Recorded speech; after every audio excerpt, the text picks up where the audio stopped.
உடல் அமைதி,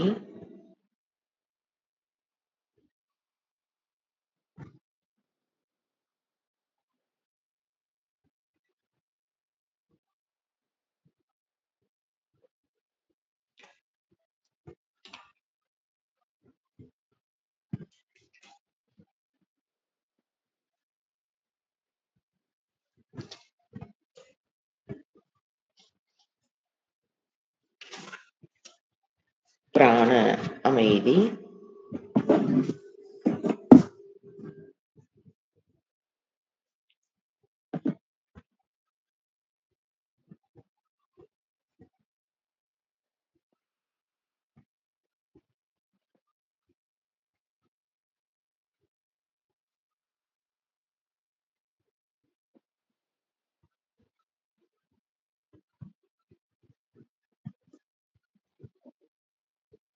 மன அமைதி,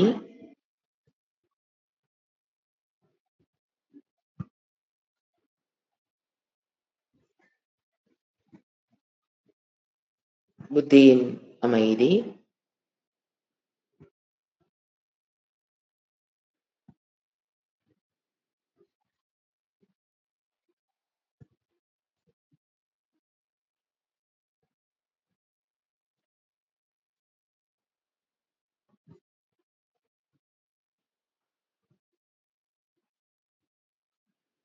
just to command your buddhi.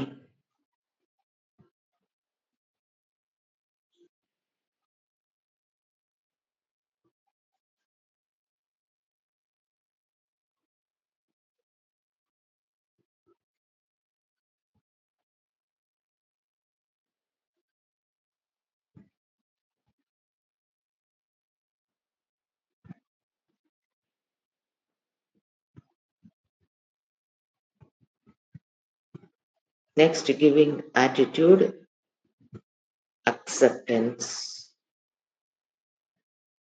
ஏற்றுக்கொள்ளுதல் என்பது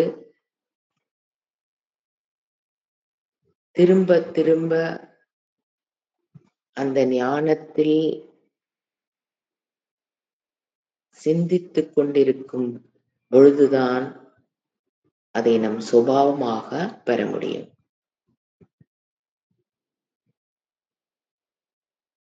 ஏன் எல்லாரையும் ஏற்றுக்கொள்ள வேண்டும், ஏன் யாரையும் நம்மால் மாற்ற முடியாது என்ற காரணத்தை தெரிந்தால் மட்டும் போதாது, அதை மீண்டும் மீண்டும் மனதில் அபியாசம், ரிப்பீட்டட் திங்கிங் செய்யும் பொழுதுதான் மனம் மற்றவர்களை அப்படியே ஏற்றுக்கொள்ளும்.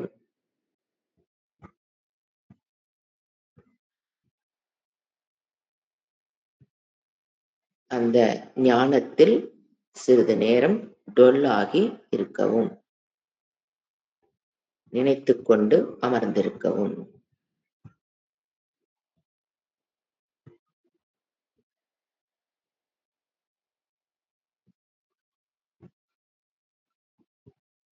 நான் என் உடலில், மனதில், புத்தியில், இந்திரியங்களில் இருக்கிற குறைகளை எவ்வாறு ஏற்றுக்கொள்கிறேனோ அதேபோல் என் குடும்ப உறுப்பினர்களிடம் இருக்கிற குறையை ஏற்றுக்கொள்கிறேன் என்று திரும்ப திரும்ப தியான காலத்தில் பயிற்சி செய்துதான், முயற்சி செய்துதான் ஏற்றுக்கொள்ளுதல் நம் மனதில் அமையும்.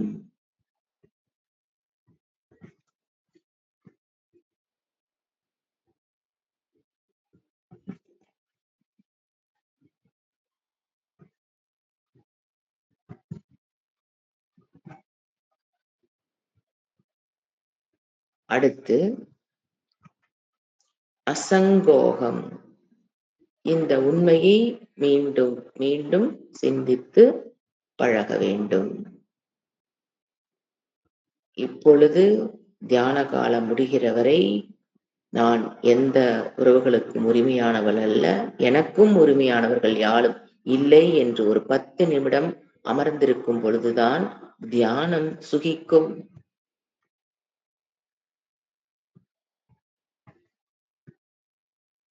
இந்த வாழ்க்கையில்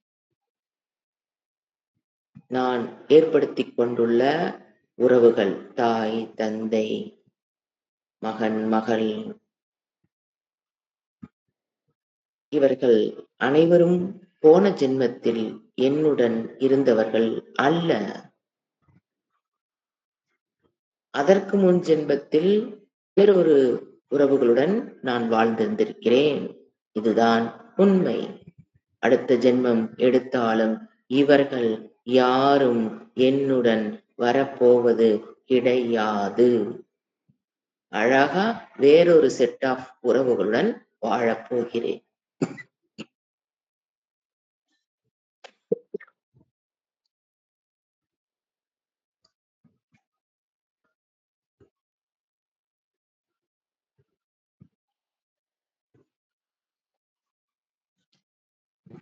இந்த நிலையற்ற தன்மை, உறவுகளின் நிலையற்ற தன்மையை ஆழ்மனதில் சிந்தித்து அமர்ந்திருக்கவும்.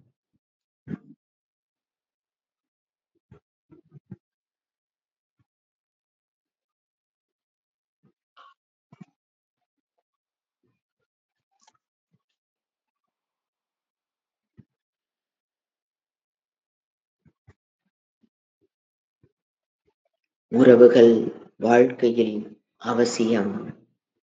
ஆனால் சத்தியத்துவம் உடையது கிடையாது.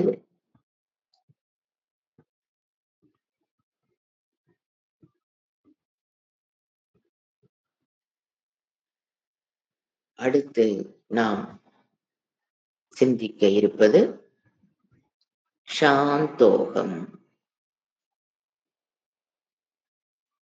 என்னுடைய சொரூபம் சாந்த சொரூபம்.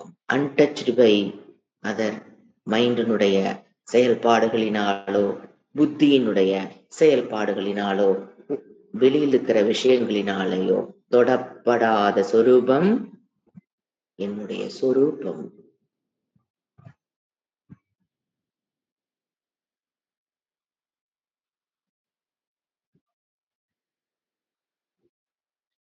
நான் என் மனதை நானென்று எடுத்துக்கொள்வதால் மனதில் ஏற்படும் மாற்றங்கள் என்னுடைய மாற்றங்கள் என்று நான் எடுத்துக்கொள்கிறேன்.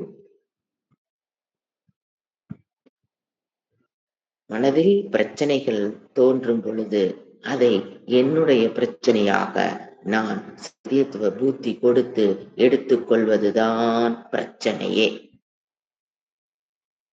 மனதினுடைய பிரச்சனைகளை மனதிற்கு வெளியில் நின்று பார்க்கக்கூடிய சக்தி பெற்றுவிட்டோம் என்றால் அது ஒரு பிரச்சனையே அல்ல என்பது தெரிய வரும். அதுவரைக்கும் அது என்னுடைய பிரச்சனையாகத்தான் எனக்கு காண்பிக்கும். That is மாயா. உண்மையை மறைத்து காண்பிப்பதுதான் மாயையினுடைய சக்தி. இதிலிருந்து விடுபடவும் அபியாசம் மிக மிக அவசியம். இந்த மூன்றும் மனதிற்குள் வந்து அமையும் பொழுதுதான் ஒரு மனிதன் மானச ஜபத்திற்கே வர முடியும். அடுத்து மானச ஜபம். ஓம் நம சிவாய.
ஓம் சாந்தி சாந்தி சாந்திஹி.